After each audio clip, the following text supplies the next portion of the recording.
Hello traders, good morning.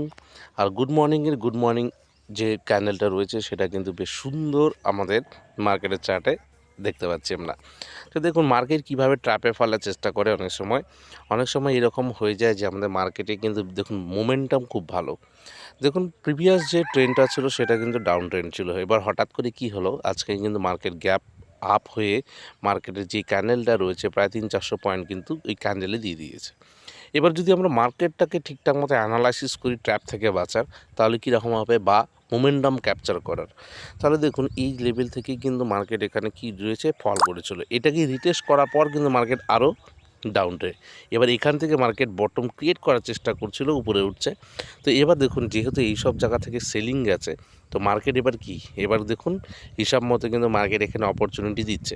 এবার এরকম হতে পারে যে মার্কেট অপরচুনিটি দিচ্ছে বাইং করার, কিন্তু দেখা গেল এই জায়গায় এসে মার্কেট কি করলো, সাইডওয়েজ হয়ে গেল, চান্সেস খুব বেশি রয়েছে।